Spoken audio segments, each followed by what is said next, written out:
So good afternoon.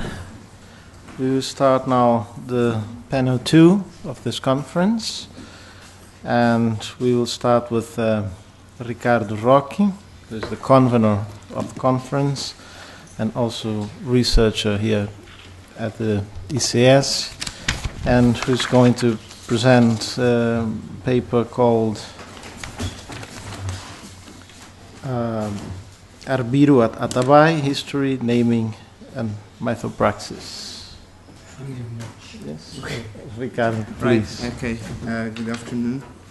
Okay. So I'll present a work in progress. It's clearly work in progress, as we will see. An attempt at historical ethnography of colonial myth-making and indigenous incorporations of outsiders in the intercultural contact zone of Portuguese and Timorese understandings. So I will basically offer you some thoughts and some materials on an event in the history of Portuguese colonization of East Timor in the late 19th century. The death of a Portuguese sub-lieutenant, Francisco Duarte, who was nicknamed Arbiru, at the hands of Timorese warriors in Atabai, then a kingdom on the north coast of the island of East Timor, in 17th of July 1899. So from this case study and crossing some archival material and oral history I've been doing here in Portugal with former colonial officers and with descendants of some of the Timorese involved in this event in Atabai, I would like to develop some hypotheses, and I will share with you some of these hypotheses before moving to the material. And the first is that this case study seems to suggest that the Timorese incorporations of outsiders can be maybe thought not simply alongside the theme of cosmology and mythic narratives, but around the themes and ideas and gestures of magic, and especially war magic, and somehow also with around the Lulic conceptions that surround also magical incorporation. So it's probably an experiment into the idea of outsiders being the object of magical incorporations instead of just being, as we know, we have been talking about this a lot in the morning, conceived of as returning and the younger brothers, or according to dualist structural visions. It is there. I'm not saying it won't be there. It is part of this picture, but perhaps we could also think of magic as another entry point. This is one for the indigenous incorporations of outsiders, and the other is how the Portuguese saw these incorporations, and how these incorporations were the object of a sort of colonial cosmology. And here there's colonial myths of conquest, how they saw and they made sense of these magical incorporations. So it is the second point I'd like to call attention, is how these forms of incorporations of outsiders are themselves the object of European myth-making, colonial myth-making. And finally, and this is sort of a final point that in fact is not very much the object of this presentation, but I would just like you to know that it's part of the world I'm exploring with this case study, is how these same events, these same stories of incorporation may also be countered or be the object of myths or counter narratives of resistance, as Judith just, for instance, here discussed in a paper, how these same colonial myths of conquest come to be appropriated or be, well, not necessarily the myths of conquest are appropriate, but there is a sort of a parallel stories of counter stories in the local that work as sometimes as a critique, as a subversion, as a resistance. We can call it many other names. So now the story. Portuguese army officer Francisco Duarte arrived in Timor from Portugal in 1892 to begin a commission as colonial officer.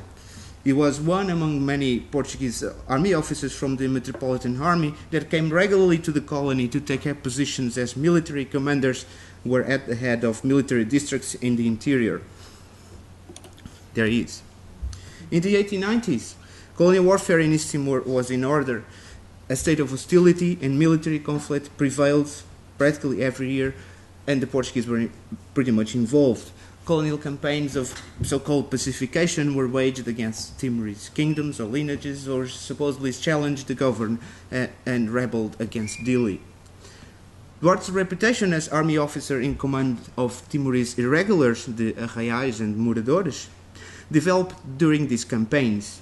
He was a favorite officer of the celebrated governor, José Celestino da Silva, who held him as one of his most important military commanders and important in his plans to pacify and occupy the country. Here he is again, now with the Timorese warriors. And he is again in Mobara with the regal of Mobara. He was a military commander of Mobara when he got there initially, and he was involved in the famous Mobara War of 1893.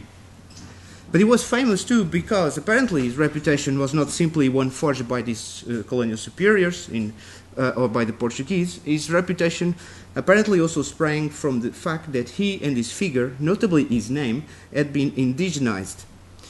Eventually, Duarte's persona had been somehow incorporated in Timorese conceptions, of which the visible expression was he having been the recipient of an indigenous name, Arbiru, or Major Arbiru.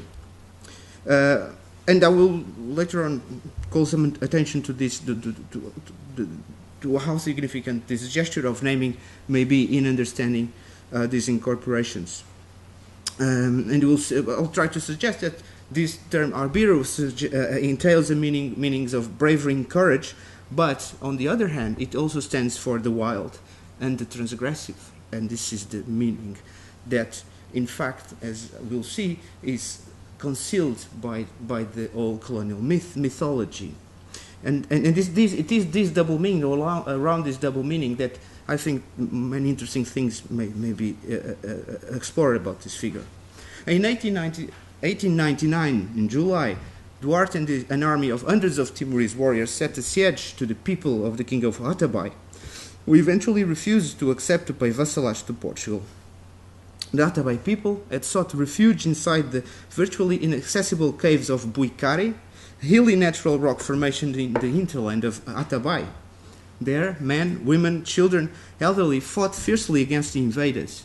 Duarte put the people to starve to death and thirst. They spent weeks without food and water. On 17th July, the officer died in the course of this campaign. Atabai warriors killed him somewhere at this Buicari rock. His body was retrieved by the Portuguese and taken to Dili, and since 1899, his body is buried in the cemetery of Santa Cruz. So what happened on the moment of his death, how, where, by whom he was killed, what happened afterwards, how the Timorese and especially the Atabai people behaved after the officer was killed, became the stuff of legend. And Duarte was especially the object of a colonial myth and a true colonial cult. And since 1959, there was this ceremony called Festa do Arbiru that took place every year since 1959 at the place of his death, where a monument was built by the governor in 1959 to celebrate his bravery and his death and his courage. And I'll show you a little footage of this. No sound. 1969. This is the rock. The stone. He died there.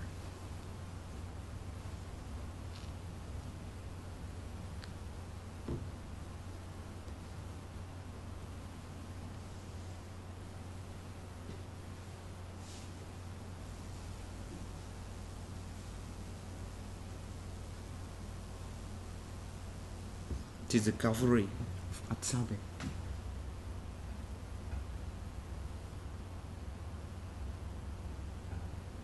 There was the governor, The Timorese Leroy, supposedly representatives of Atabai. Okay, all this area was cleaned of bush and everything was cut down. The moradores and the warrior, the armies, with of course the drum. There they are, the missionaries, everybody. Now the main guys.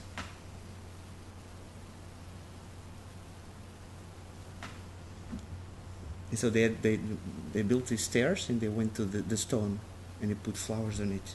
And some Timorese also came to bring the flowers to the governor and put on the site of his death.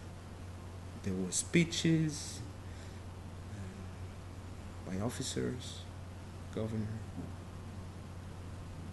Formal invitation was issued to the different military commanders. So everybody gathered there on 17th of July of 1959 until I suppose 1974 at least.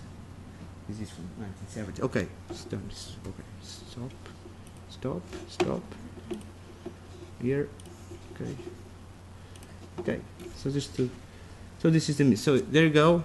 Now with pictures and color from the same moments that they are. The moment around the stone. There it is, the stone. The stone says something like, "Here died standing up Francisco Duarte in combat on the day da da da da da." So it's significant that it emphasizes this is a place where he died courageously and fighting on that specific day, on this specific stone, on this specific site, nowhere else. It is here, nowhere else that should be. It is in the middle of the wild, so the ceremonies of the Arbiru were never celebrated in the cemetery, for example. It was always in the wild. So it was since 1959 held in homage to this person, and it was meant to be from the start a sort of celebration of military bravery, but also a means of emphasizing the governor who instituted this. He actually spoke about it, or he wrote about it a bit, but to celebrate and to mark how Portuguese power was maintained in Timor by means of this sort of one single man dominating a horde of savages. But he goes by sheer force of his charisma, of being sort of a godlike figure. He is able to dominate. He's been there. He's skilled. But of course, there's a little bit more about the story about the monument and about the place. So it became in the 50s and 60s all this myth around it. When the story entered all the geography of the colonial eras of occupation. And during Estado Novo, there was literature. There are streets with Francisco Duarte's name, Arbiru, but not just his name, his indigenous name as well appears, the Arbiru name.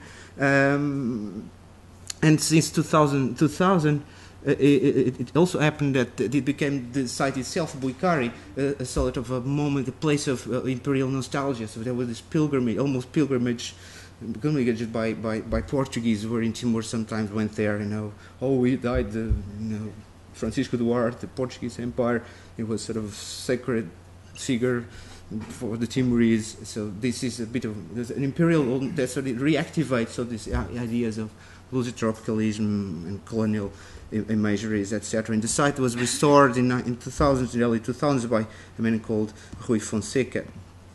So in this monument and the feast, so they embody and they materialize a number of stories that were circulating among the colonial community about how this person died. I will tell you one or two instances of these stories. I will show you one or two instances of these stories. But what is significant to take you to the idea of the magical incorporations, that all this colonial cult of the Arbiru as claims to be based on Timorese conceptions. It entails, this mythology entails colonial anthropologies in other ways. They entail claims about how the Timorese think about the Portuguese, how they think about this particular officer, and very much in a sort of Salin's idea, how native thinks about the officer. They are embedded in anthropological statements, and in fact it's all fed by an anthropology, in the sense claims about how the Timorese perceived the Portuguese, how they incorporated him, and this is very interesting because it's a European myth of conquest, clearly, that is all strongly based on the claims about how the Timorese incorporate and how they think about the officer. Of course, we are reminded of all this discussion or debate around whether this is just fake and this is all a fantasy of the colonizer, like Obezekris, as Elizabeth Schroeter just discussed it in the keynote address, or if we really have here something that speaks to how actually the Timorese saw and this officer and how we could get something out of this. I'm more on the second side of this debate. And I think we can get something from these anthropologists. I think they reveal something as much as they conceal. And working with them, and we can go also beyond their own predicaments. And there are two aspects in the stories around colonial stories about Arbiru that are very interesting, and around so two main, let's say, lines, two main dimensions that evoke a number of Timorese materials, or they claim to be based in the our natives think. One concerns the theme of death, how he died, where he died, how the Timorese behaved when he died, how he was killed, etc. And the other is about surrounds the name Arbiru and how it meant, what it meant for the Timorese. So the topic of death is very, very interesting. So we have like here an example of a 1959 speech given by Jaime Neves, maybe curiously the same person who was involved in the Barlac War. And this is a typical, well, it is a significant account of, describes how he died, how the Timorese behaved, and when they killed him. So there are some topics here. One is the idea of transgressive killing, the guilt associated with killing the figure, and the surrender, the submission to the government that takes place the moment the Timorese warriors kill the officers. They get out of the cave and beg forgiveness to Portugal, saying, well, sorry, Arbiru, for killing you, etc. So there's a song also around this, and a Kemak song about this killing, which is used by the Portuguese to make the same claim of guilt, transgressive killing, and this the regret for having killed the officer, and finally the surrender, the submission to Portugal. It's like the victory that comes out of the death of the officer. His ultimate victory is to, in fact, bring the Timorese to surrender because they killed him. It's like the ultimate victory of the big hero, the big mythic figure. And I've been at Atabai, and we have different stories about this. I won't tell you about it, but basically they point to stories of resistance which focus on the people who killed the officer, and who also suggest a different geography about concerning where he died. They have a different stone. He died on a different place, not really where the colonial stories suggest he died. Now the name Arbiru is very interesting. So the meaning of the Timorese name attributed to the officer, for the Timorese it evoke for the Portuguese, the anthropologies of indigenous naming, so to speak, that the Portuguese have about Arbiru suggest four main meanings. One is the idea of bravery and courage. It's like Arbiru means brave, means courageous. The other, it also means something like invincible, and points to bodily invulnerability. He could not be killed by an ordinary bullet. We, of course, know this story from other sides. It sort of resonates with a number of stories about war, about resistance. And nowadays, like, some warriors cannot be killed by ordinary bullets because they are protected by special talismans, birus, etc. So this was a man that had somehow these qualities. He could not be killed by an ordinary bullet, as if he was sort of into a state of magical state or magical protection, a sort of Lulic man or something. The other is that third dimension is that he was somehow entangled with the wild. He was a man that could behave like an indigenous warrior sometimes, or he could go through the paths the indigenous took in the nature, like climb rocks, etc., etc., as if as if he was like a native. And finally, he was someone who followed his will. He could do everything he wanted. He could do the meaning of Arbiru. He could do everything he wanted. There was no rules for him. There were nothing to stop him. He could go this way, that way, or do not just about it's this or the meaning. Here, a definition by Celestino da Silva is one of the earliest colonial anthropologies of naming we have, in which he points to these notions.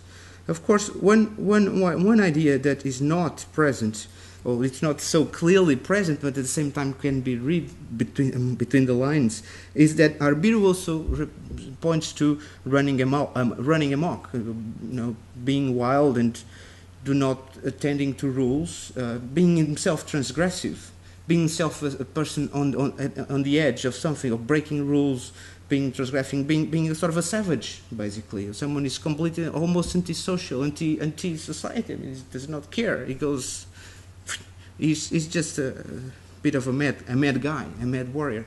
And this is very interesting because when we look, for instance, at what we find in the archives on the Maubara War, 1893, there are a number of accounts about the war's savagery, basically, by the Portuguese themselves, claiming that he was clearly a very violent man, and he punished the Timorese in very nasty ways. So there are in the archives you can read the savagery of this creature before it was construed as a colonial myth.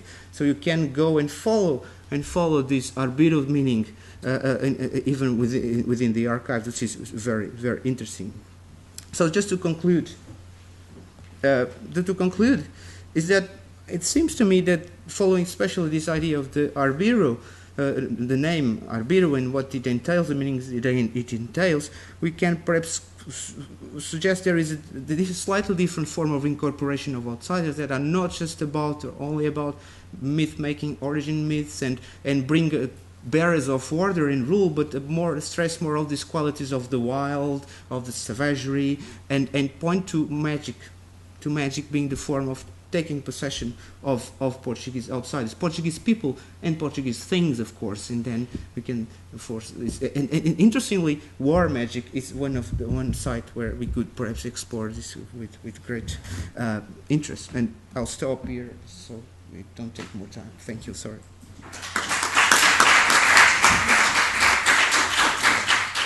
Let's do that. Well, now we'll follow with Lúcio Sousa, who is from the Universidade Aberta and is going to present the paper Crossing Written and Oral Memories, Neolithic Stones and Ethnography in Portuguese Timor. Okay, thank you very much, Daniel. Good afternoon all. I want to take the opportunity to thank Ricardo for inviting me to join this research project.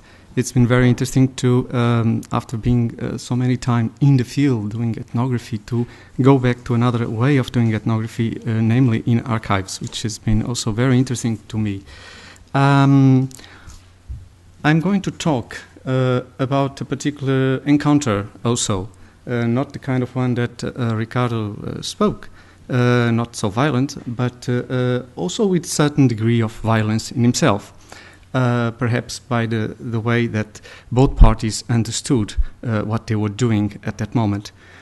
Crossing written and oral memories, because I will talk here about António de Almeida and about his memories of an encounter, and the way, these kind of oral memories on the other side, that we found when we were last year in the field, the group of us who was there in Bahia. And particularly, I will explain later this photo. I will start with two basic assumptions. First of all, a remembrance of something that a teacher of anthropology told me in the first classes. Do not trust your memory. Write it down as soon as possible. It was very funny because at the time maybe I did not understand fully what he was talking, but when we go to the field, I think most of us have experienced this, oh, I've forgotten, what did he mention? What was this? And I'm always remember what he told me, but not all the time remember to do it at the exact moment. Either because we can't, sometimes we cannot write it down, either because I just forgot it, or we think we can remember, but in fact we forget. Memory is a very, very tricky thing. Our memory, our brain, and everything in it, it's a machine. So, two basic assumptions here. I will treat here an article, a particular article from António de Almeida, and I will treat him as this scientific article, in this case an ethnographic article, as a kind of memory device. They express towards certain objects the others, practice and memories, autobiographic or collective, an assemblage of also autobiographical memories from the author or ethnographer, mingled with historic memory, resulting from calling, as we see in many of scientific articles, a kind of legitimizing or contested arguments towards genealogies of other authors who also have work about it.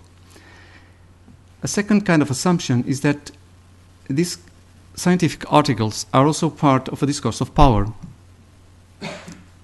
enabling the knowledge to be used for or by political or administrative purpose. In this context we are studying or working, we are talking about a kind of ethno-administrative purpose. And due to the double condition, they are embodied in interpersonal relation, but also the way they express a global logic, they can be seen, as Michael Foucault spoke, to characterize a society at a certain time. I don't know if António de Almeida articles can characterize an ethnography or anthropology of a time, but it certain can characterize a certain type of ethnography at that time, namely by Portuguese scholars. So here it is. António de Almeida was the responsible for the anthropological research in Timor Portuguese, or to be correct, the anthropological missions to Portuguese Timor in 1953-54, 57 and 63. This is the periods of the official missions to East Timor. He went there several other times because, and this is very important, aside from being a scholar, he was also a politician. He was a deputy for East Timor. He was elected to the chamber here in Portugal. He was working here, but he was elected to represent East Timor. So he was a man with several jobs at end. There is a book, O Oriente de Expressão Portuguesa, The Orient of Portuguese Expression, from 1994, that assembles all the articles, almost all the articles that are published by António de Almeida. And most of the articles are about prehistory, physical anthropology, but also cultural anthropology. One of the main objectives of these anthropological missions was to write a Carta Ethnographica, ethnographic charter of East Timor, but it was never published. But it is typewritten, at least one version that I was able to see, not to study, but to see in a displayed in an exhibition. And here we are, two photos of the team in one of the missions, and the other a reception. The way he was received, and we are not going to work on this, the way he was received in the frame of the anthropological missions when we arrived, it is clear that he was received not only as a researcher, he was a representative of the colonial power, he was in this sense a political man. And here it is a small expression, I think this one is from Bobonaro, I'm not sure, but because there is no such indication, but I think it's Bobonaro. Well, here it is a list of some of the books he wrote about it, and I point out just two from 1960. O Sal na Etnologia Timor-Português, The Salt in the Ethnology of Portuguese Timor, e Contribuição para o Estudo Neolítico Timor-Português, a contribution to the study of Neolithic in Portuguese Timor. What it strikes me when I saw his works was that, to me, the most ethnographic work was in fact an article about Neolithic. And I will try to explain it now why. Because in the others, it was really a kind of anthropology you would find in the beginning of the century, in the 30s at the most, but even then, French and English scholars were doing much more than this in terms of social anthropology. As Schroeter, she's not here. Oh, she's just arriving. So that's a good signal, I think. I just mentioned your name and you show up. As Schroeter explains in one of her articles, really it is mainly a descriptive dimension that we can find in his articles, not an original synthesis about anything in particular.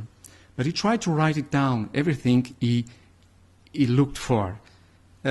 Even among his team, he was criticized in one of the diaries. It's just comic aspect, but interestingly, is commented by one of the members of the team. Oh, he spent so many times after we already were resting. He spent so many time with the old man. He was just talking with the old man.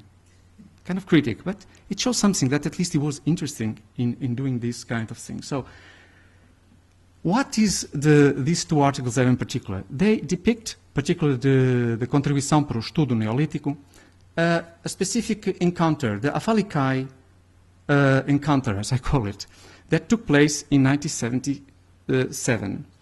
Afa means stone, Loikai means, or Likai means name of person. There are several ways of writing it. And what was this? This took place in, here it is a map taken from one of his articles. This took place in Baguia. He was doing, aside from doing archaeological research in Laga and supposedly archaeological research, this is discussable, he went to Baguia also. And in Baguia, which is here, he had this very strange encounter. And we can see it in the backbone, before the article, we can see in his own personal notes, the way he describes what he finds. Here it is. It's two photos, and I thank Rita. I do it later, but she's here, and I thank for sharing this with me. Here it is, two pieces of what he wrote it down while he had this encounter with two men. That were the two men we see in the beginning. Two men who went with a paraphernalia of stuff to meet him, just out of the blue, more than 50 kilometers away, is what he says in the article. They come to Baguia to show me this. Interesting. Well, and from what is here, what can we see actually from the field notes to the article? Antonio de Almeida article is based in this single experience written in his personal field notes. These field notes, if we notice the article, it follows the same line. It is the same thing, only the article has photos, those photos that I also mingled here. No explanation is produced on the conditions of the event. We don't know why these men went there, just to meet him, and why. We can speculate, and we have reasons to do so, that it was the administrator. Probably it was the old way to do things. It was the administrator to call people to come.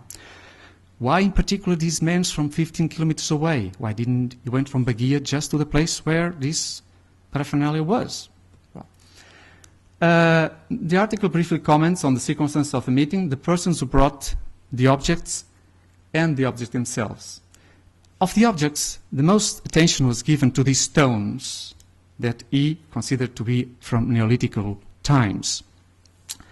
But interestingly, and this is why I consider it to be the most interesting article from him, he moves a little further. He tried to explain the function and the context in which these particular objects were used. There was, of course, someone was translating to him what the gentlemen were telling. When he asked, they would produce some kind of explanation. And this is what is in the article, is these most unexpected stones from Neolithic, according to him, come from a sacred house, 15 kilometers away from Baguia. Well, what is in the article that is not in the field notes? There are two things in the article that are not in the field notes, and that is very interesting, because they were made after, probably, unless there are other field notes that we are not aware. And is in fact, and he acknowledges this in an article, the attempt to buy these objects. He tried to buy the objects, namely the stones. This is not common, even for those times. So it was interesting. And also important was the explanation. He explained why. Why did they don't sell? They didn't sell it because they said it was impossible to sell it. And the second thing that is not in the field notes, but is in the article, is the idea that these objects were lost in a fire some years after in the sacred house where they were stored. Well, here it is, one of such objects, a Portuguese flag, monarchy flag. It was possible to examine and photograph several objects used in certain ritual ceremonies by Malaililike, as traditional priest, is one of the gentlemen who is in the photo. And here, the stones. Axes. It seems to me some of them are a kind of axis. I think it's the English word. Makaililiki states that he does not know, with true or without it, the origin of these loved stone artifacts. So much that when I proposed him to buy them with a substantial amount, he refused, stating that no money could pay their value. Well, I just underline the origin of these loved stone artifacts, because it is striking that they didn't say anything about the origin. It is striking. I say this after the meeting we had last year with some gentlemen in Bahia area. So these are the stones that were inside the sacred house and considered as a reliquium. Well, let us go now to a second encounter, a post-colonial encounter last year, 2012, in Bahia and then in Oquilari. We did not reach the sacred house, unfortunately, last year. We just went, there were more, we need more 3 hours just to go and 3 hours to come back. So it was not possible. We went there just for 2 days. I, Ricardo, and Gonçalo. And so this just shows in the first picture, we're talking about Senor Martinho, showing him the article, the copies of the article, and then with his brother, Senor Alfredo, in Oquilari, which is a village about 1 hour from Bahia, but it was not actually the place where the stones, and I can tell you now that the stone still exists. At least part of the stone still exists. What is interesting now is, and I'm going to do this in the second part, is to compare visions of this encounter. I've opened here, I cannot show you. In 2011, I did an article about this, and I finished this article stating mainly to East Timorese researchers. Eventually, I tried to translate it. This. Where are today this material of Alikai? Did it really went on fire? What happened to Makaililikin and Asurate? That's the second man that is there. What happened to the sacred house, Sokolai Maubesi? Sokolai Maubesi is the name of the house where these stones have come. A whole plan of research can be elaborated based with this existing data on archive and the research of local memories about the event and its afterwards, if we want. The presence of the foreigner and the fire of a sacred house cannot have happened without leaving any kind of marks in the local community. To them, it is important to return and to them to give back some words and images also. We tried to do this last year. And let us try now to see, this is a hypothesis, this is a work in progress. If everything went right, I will go there this year and try to go and reach the house, the sacred house, Sokolai Maubesi. Okay, Antonio de Almeida in Bahia, in 1957, had these ideas. The nature of the encounter, it was a scientific encounter, a proactive from the indigenous side. No else explanation. They just came up and showed up this. He was mainly concerned with scientific origins in order to frame an historical map of Timor, the Neolithic, to introduce the Neolithic in East Timor. There was an agenda here, and this seems to suit him. An emphasis, and this is very strange, compare what we have been talking so far until now, an emphasis on the ritual or religious dimension of the objects and the representatives. Makaililiki, in fact, is not the name, it's a function. The gentleman is Rui Boro. the gentleman's name. He was recognized by the people we saw here. The attempt to purchase the objects, which is interesting, and the sorrow for the loss of the objects. What was the other side? Of course, the other side in 2012, so quite a long time ago. The colonial encounter was a mandatory, an obligation to go on demand by the administrator, or, as they told, it was a time of ditadura. This was a time. So another vision for this encounter. Also, why did they want to, so who asked them? To them it was the administrator who asked them to go there. And why? To Atene Histórico. Atene Histórico. It's a mingled term here with Portuguese. To know the history, but to know the history for what? To know what they have in the house of Colonial, to recognize the power of the house. They want to see the power of the house, according to them. And for such reason, they went and displayed these power symbols, which is also linked also with an internal affair, which is by displaying these, the house legitimized once more their relevance and importance in the context, in the local context. Now, what is interesting, you remember I underlined something there, that the gentleman did not know nothing about the origin of the loved stones. Well, we had conversations with these gentlemen, and they clearly specify where they come from. Why they didn't explain this to Almeida? I don't know. The objects, namely the rota, they use quite clear the name rota, the scepter.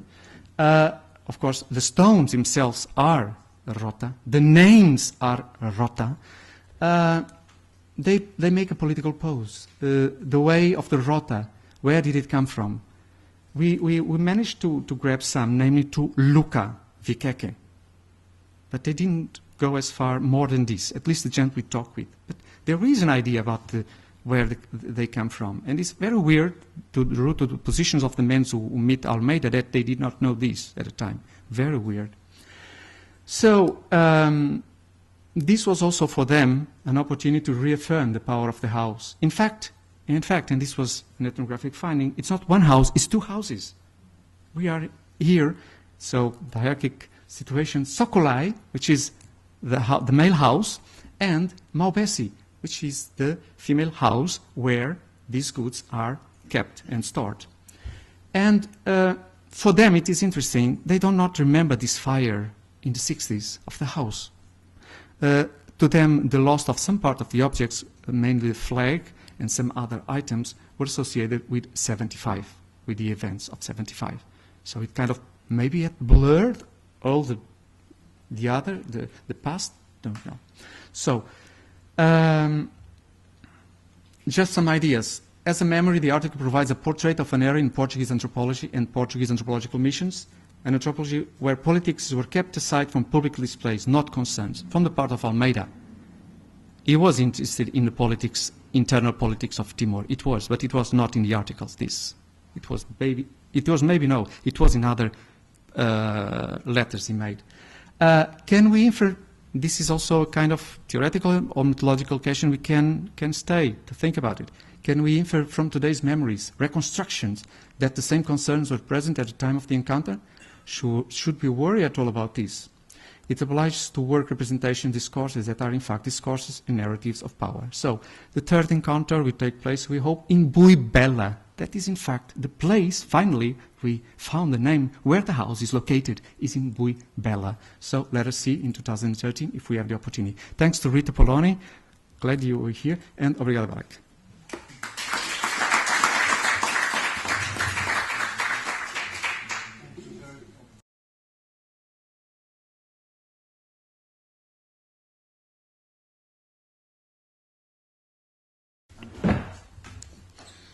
Thank you very much. Thank you to Ricardo for the invitation and the privilege to be among such fine selection of scholars on East Timor. Great responsibility.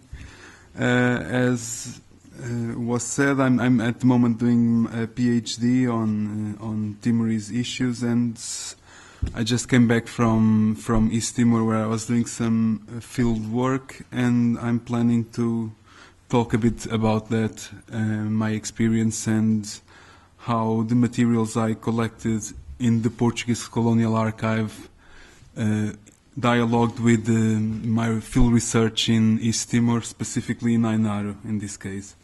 So my starting point was the Portuguese Colonial Archive. I came across a lot of representations of a specific group of Timorese that came to Portugal in two specific occasions, the Colonial Exhibition in Porto in 1934 and the Exposição do Mundo Português in 1940, another exhibition where people from all the former colonies came to be seen by the then Portuguese metropolitan citizens to see. So starting with these events, these Timorese become very much a symbol for the Portuguese of the people of Timor.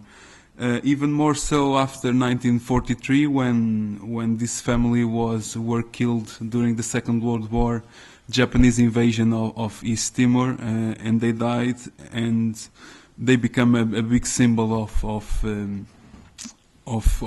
the Timorese dying, defending the Portuguese cause. So they become an element of propaganda as well of the Portuguese colonial government. So what I'm plan to do going back to East Timor is to follow the return of these Timorese, doing a bit of an ethnography of the return, not just looking at the events in Portugal and their significations and the meanings in Portugal of these events, but actually go back with the people to Timor and to see what was the signification of this visit to Portugal in Timor for the Timorese who came, as well as the other Timorese that had relations with them. And I hope hopefully to show two things, which is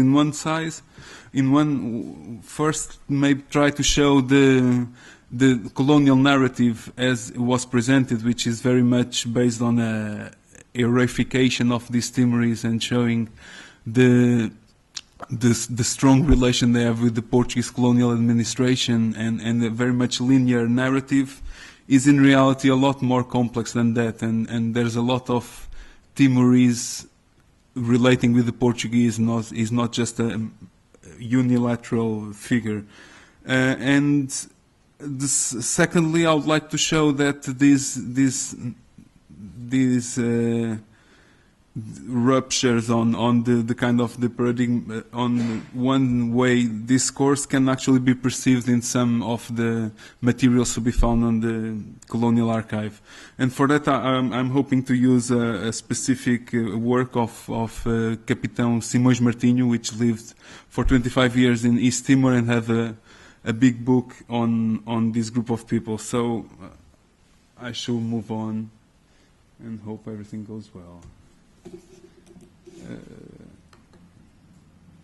Okay, so this was the first time this group of Timorese came to Portugal, to the Porto Colonial Exhibition. This exhibition was very much inspired by a model followed in Europe. In 1931 was the latest big colonial exhibition taking place in Paris, where Portugal participated. There was also a big exhibition in Anvers 1 year later, and Portugal wanted to position himself as a big player in this kind of imperial game. So 1934 was the biggest, or the first big event of this kind, organized by the Portuguese government. And to this event, 9 Timorese came to Portugal. Down here is our day at the arrival to Lisbon by boat. After that, they took the train to Porto, and they stayed in those traditional houses which were built in the gardens of the Crystal Palace in Porto. They stayed for 3 months roughly, and then they went back to East Timor. The group of Timorese have like 2 main figures, known as Regulus, Leorais in East Timor. One of them from Ainaro, Dom Aleixo Corte Real, which then became a very symbolic figure for reasons we will talk about in a bit. Then was his son, Adriano Corte Real, which was the main Portuguese speaker of the comitive, was educated by the priests in Soibada, so he speaks good Portuguese, and he will do most of the translation for his father. It's interesting, they were from an area where they speak Mambai, but that never appears in the archives. It's mentioned that they speak Tetum, the language of East Timor, but that's about it. And then was Dom Aleixo's wife, and then two girls from Baucau with the father of them, Dom Carlos, which was the Liurai from Baucau, and two art and crafts persons from Ainaro as well, which has all this kind of showing the crafts of the people as well, these events. So they went back to East Timor, and in 1940 was another big event, this time the Exposição do Mundo Português, which was a slightly different event, not exclusively a colonial event, was a bit of an attempt to show Portugal as a specific country, all these ideas of Lusotropicalism starting to linger in the official language, and not randomly in this event was a big pavilion of Brazil, showing Brazil as well, showing the Portuguese way of being in the world. And here was you can see the small selection with the colonial section of the event, where again people from all the colonies came, including this Dom Francisco da Costa Aleixo, which was adopted son of Dom Aleixo Corte Real from Ainaro. And in this event, there's not as much information about the people, because it was not specifically colonial event. But in the pavilion about East Timor was also exhibited the famous Album Fontoura, which was a collection of photographs being compiled by the then Portuguese governor in East Timor. And here you can see Suru was the circumscription, so it was like the administrative place where the arrow came from. So you can see it was pretty important in the East Timor at the time.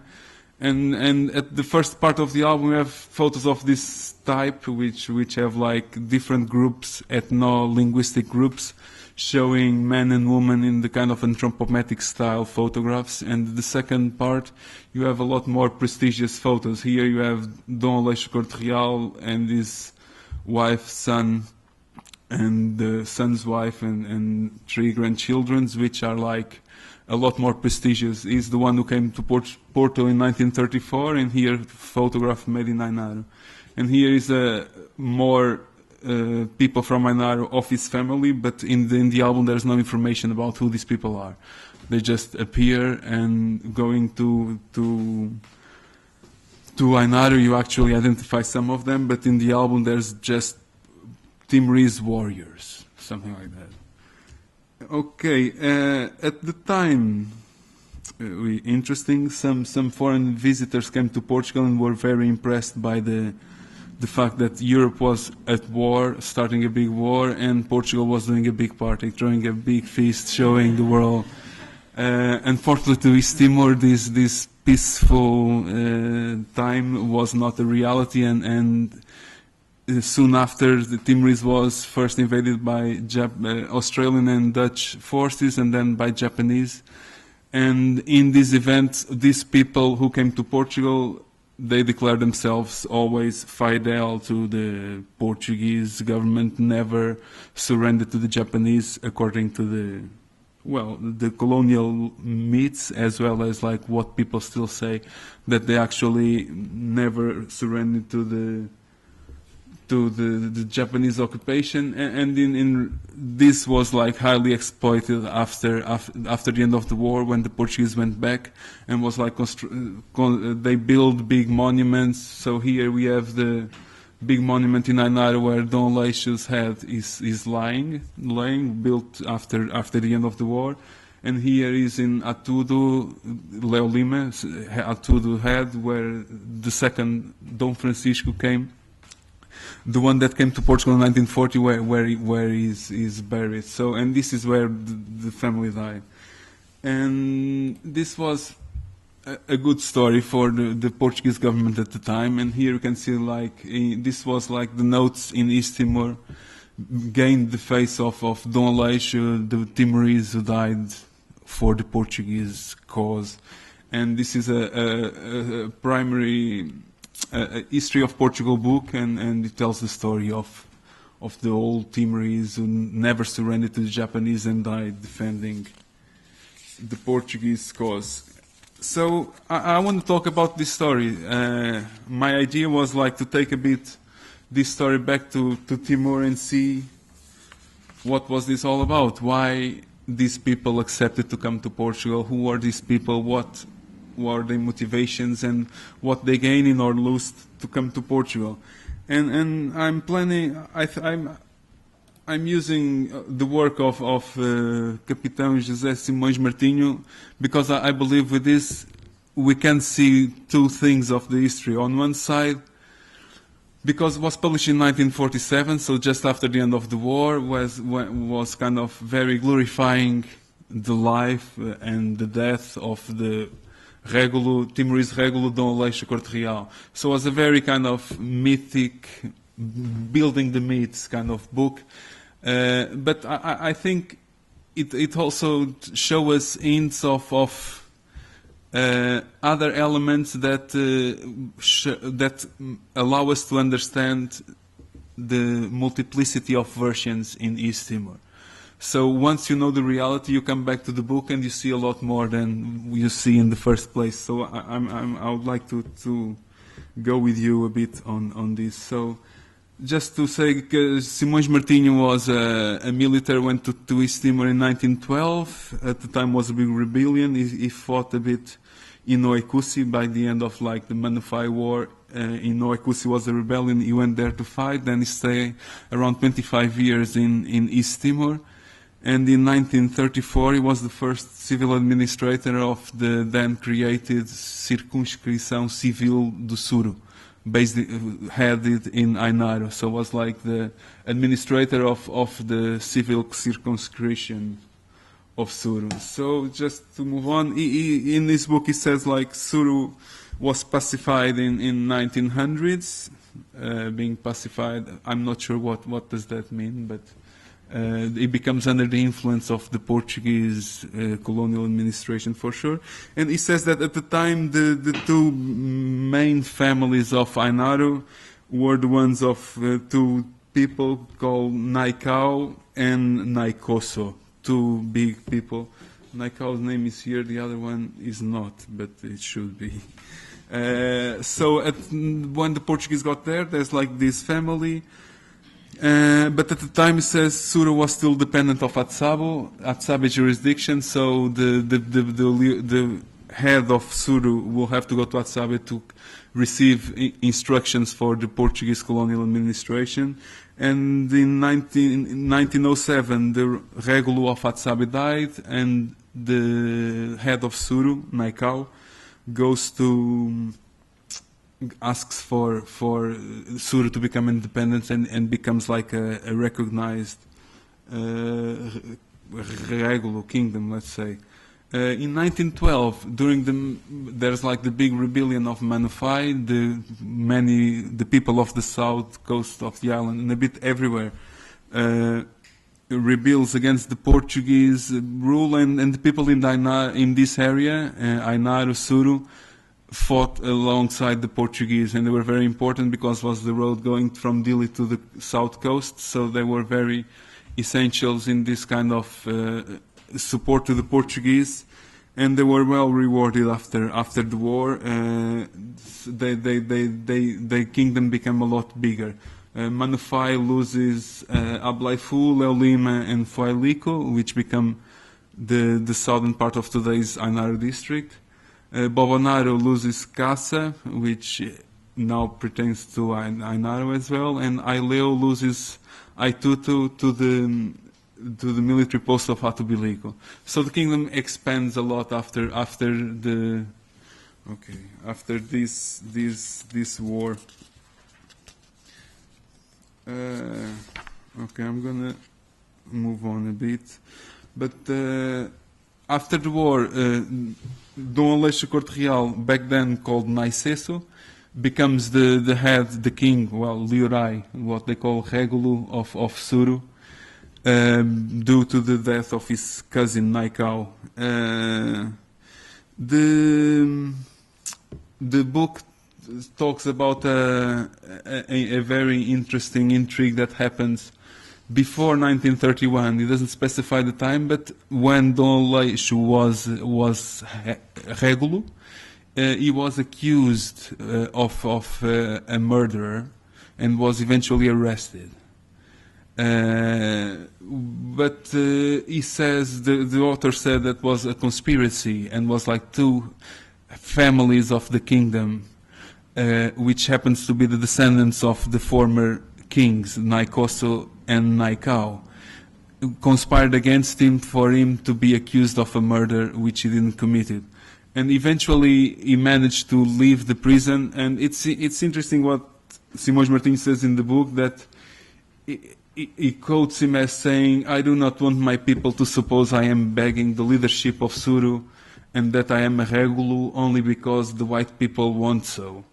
I want to rule, yes, but as a chief with my head up high."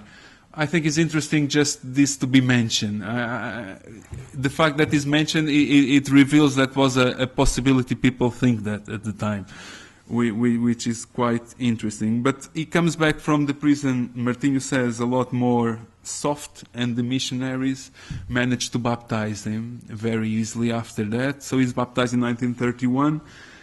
And 1934 comes to Portugal to participate in this exhibition, and people in Ainaro says he gains the title of Regulo of Timor, so becomes associated as like the king of Timor, becomes a very prestigious thing when it comes that. In 1937, the big church of Ainaro is built and inaugurated.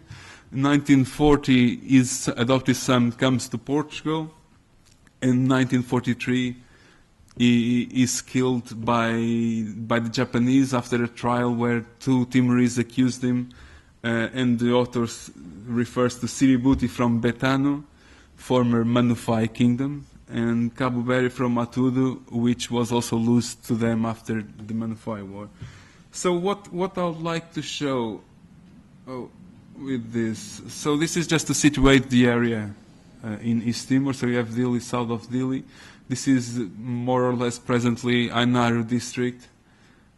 And I'm just going to talk you through a bit just what I've learned there, being in Ainaro. This is sort of the basic structure of the Suru kingdom. So they talk about Malmeta Malbuti, which is meant to be white and black cloth. So is the kings, the Liurai of Suru comes from this alliance, which they have all these myths of origins where they come from, with rotas and flags and all of that, but I'm not going to go through that. And then you have like Letaipo Luli, also from Suru Kraik, is sort of they call like, it's funny, they use synonyms interestingly, they call it the cavalry.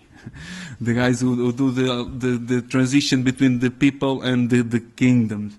And then they have Hanhinepat, Hanmanepat, which is meant to be 4 brothers and 4 sisters, which are representative of 4 different sukus, presently sukus, which is like areas like groups of villages.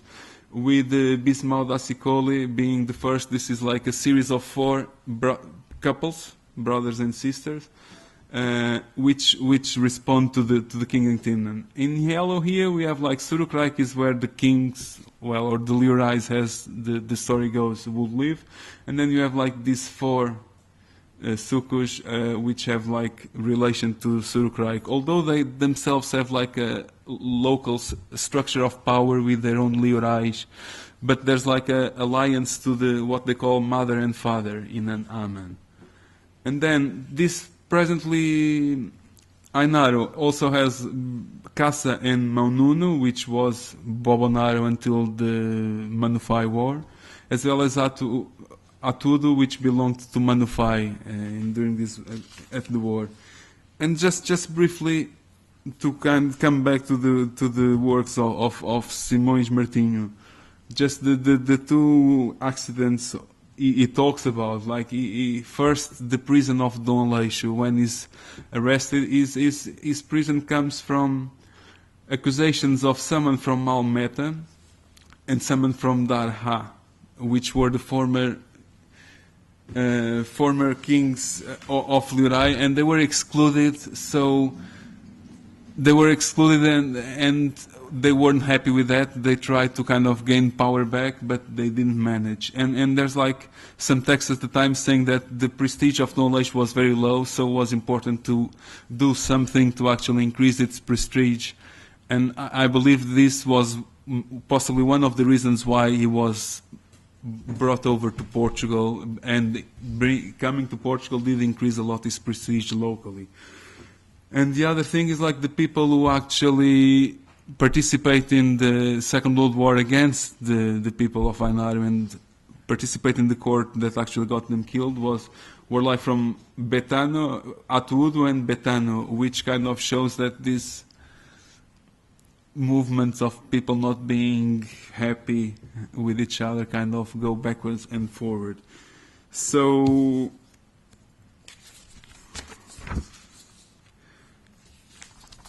I think I'll conclude this. So I'd like to, this is just to kind of show the more complexities behind this monolithic story of colonial narratives, which from starting with we can reach a lot of things that are not explicit in the first time. Thank you very much.